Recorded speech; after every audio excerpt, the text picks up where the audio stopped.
Muy buenos días, distinguido docente de la materia, señor Teniente Coronel de AP Marcelo Valerio Gómez Zavala. Somos el grupo número 1 y a continuación expondremos el tema Sistema Acusatorio Adversarial Norteamericano. ¿Cómo funciona el sistema penal adversarial acusatorio? El sistema penal protege los derechos de las víctimas y la persecución de la inocencia. Transforma y fortalece las instituciones para que sean más eficientes y transparentes. Conoce y exige tus derechos. ¿Qué se le conoce a este modelo de imparticipación de justicia?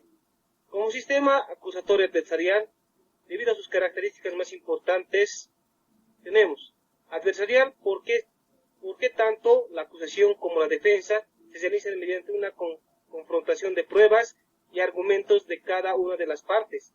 Ambas deben ser escuchadas, contentadas, negadas y aclaradas ante un juez acusable. ¿Por qué existen dos partes que intervienen en el juicio? Una que acusa y la otra que defiende. Oral, ¿por qué? A diferencia del sistema anterior, el juicio se realiza mediante un debate oral frente al juez, que debe estar siempre presente y no como antes que era de manera escrita. Definición. El modelo adversativo norteamericano se estructura como una disputa entre partes, acusador y acusado, desarrollada ante un tercero, donde el juez actúa de manera pasiva.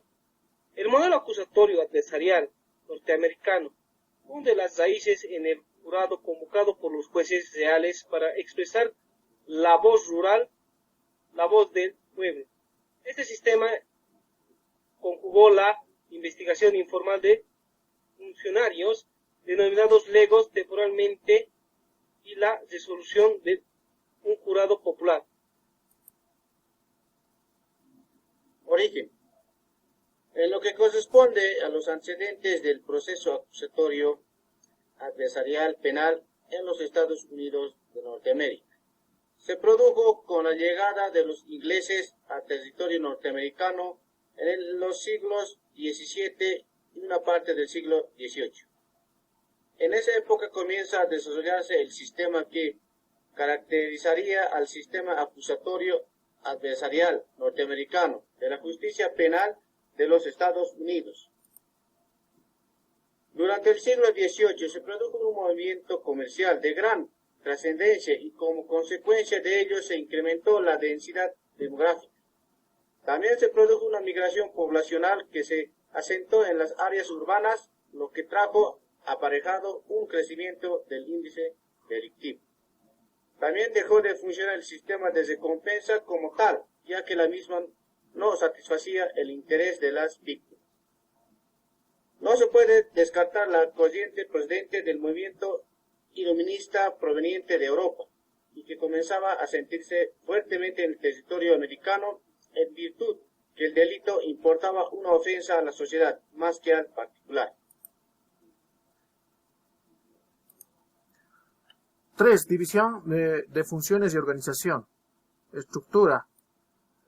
El sistema penal acusatorio en los Estados Unidos gira en torno a la defensa, fiscalía, juez y jurado, donde su objetivo principal es la búsqueda de la verdad entre las partes, estableciendo la responsabilidad del imputado y según lo que tanto la fiscalía como la defensa les sea posible comprobar. Este sistema penal es un sistema procesal constitucional, puesto que en su constitución se encuentra su sistema procesal basado en los derechos de las personas. Gira en torno a algunas de las siguientes partes. Policía y otras autoridades administrativas, así como también el Ministerio Público, que tiene su organización y características, atribuciones y actividades investigadoras.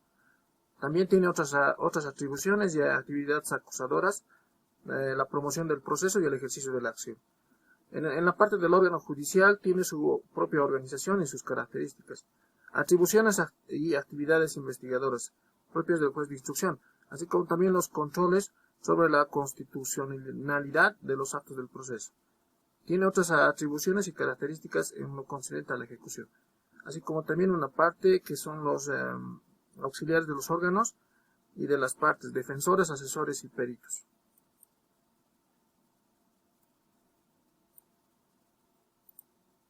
Las características en lo jurisdiccional. Siendo Estados Unidos un país federativo, maneja cada estado su propio código y la Constitución Nacional. Todos los estados disponen de sus propios sistemas procesales penales. Resulta que existen cuando menos 53 sistemas distintos. Los 51 sistemas constitucionales más el sistema procesal penal del Distrito Federal y el sistema penal militar. Etapas del sistema penal. Policía o autoridad encargada de aplicar la ley. Para que un oficial de policía o funcionario de una agencia policial, como por ejemplo el FBI, conozca que se ha cometido un delito, esta mediante intermedio de una denuncia presentada por algún ciudadano, requiere una orden de arresto, pues es en este momento donde se tiene en cuenta la cuarta enmienda de la Constitución Política. Se hace la reseña posteriormente, que consiste en la toma de fotografías, huellas digitales y algún tipo de información. Si no se presentan cargos en contra del sindicado, ésta queda en libertad. Sistema judicial. Al ser detenida la persona, es presentada por primera vez ante un juez donde se le informa si será o no liberada antes del juicio o después de pagar la fianza. El juez determinará si se requiere fianza y cuál será el valor a cancelar de la misma, pues ésta depende de la gravedad del delito. En caso de que el acusado no cuente con dinero suficiente para cancelar los servicios de un abogado, el Estado se lo proporcionará. Posterior a esto, el capturado debe presentarse en audiencia preliminar o interrogatorio, donde el juez decide si se cometió algún delito y las posibilidades si el acusado fue quien lo cometió. Dependiendo al Estado, la Fiscalía puede realizar su acusación formal como resultado de esta audiencia. Como siguiente paso, el acusado debe acudir a la audiencia de presentación formal de cargos donde se le informa qué cargos existen en su contra, y es aquí donde la persona puede declararse culpable o no culpable. En caso de declararse culpable, la persona no irá a juicio.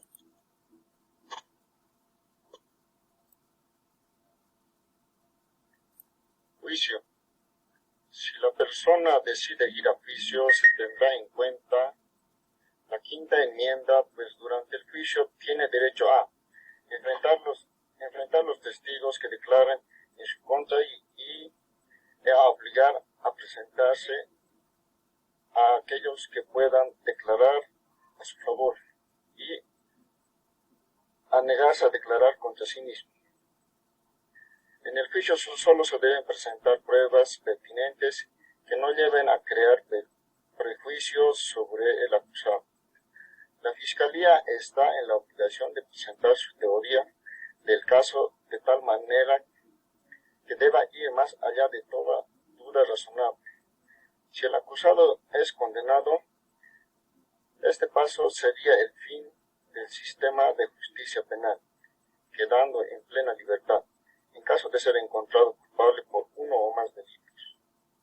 Permanecerá en prisión hasta que se dicte condena o hasta que recupere su libertad bajo fianza.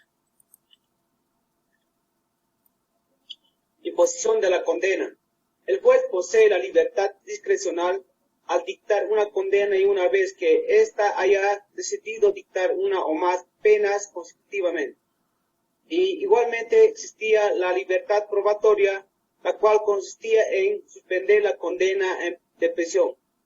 De este modo se le permite al acusado regresar a la comunidad bajo supervisión o sin esta. También tiene en cuenta el récord o historial de la persona en cuanto a su conducta ante la sociedad.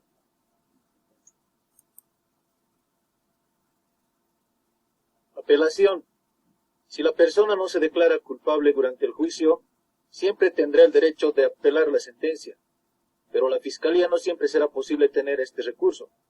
Si el juez emitió su veredicto en el juicio, el parámetro de revisión en una apelación es el abuso de facultad discrecional y solo si este abuso está claramente establecido, la decisión del juez será revocada. Prisión o encarcelamiento. El condenado es asignado a la cárcel o prisión según la naturaleza del delito que cometió y sus antecedentes penales. Cuando un preso cumple con una sentencia por su buena conducta, es posible que le beneficie con la libertad condicional, pero debe tener custodia legal.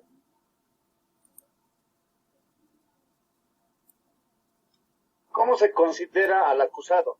Se considera al acusado en el sistema acusatorio adversarial norteamericano como parte fundamental del proceso penal, el mismo que cuenta con garantías fundamentales inherentes a su condición de ser humano, con derechos inviolables en su calidad de acusado.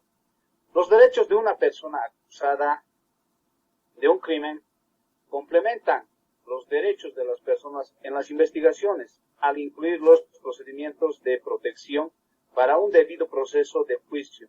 Estos procedimientos normalmente incluyen lo siguiente: el derecho de presunción de inocencia hasta que se compruebe la culpabilidad en el juicio público imparcial, el derecho de asistencia legal. El acusado tiene el derecho de hablar con su abogado antes de cualquier interrogatorio policial, durante el proceso, en cualquier otra etapa crítica del proceso en su contra.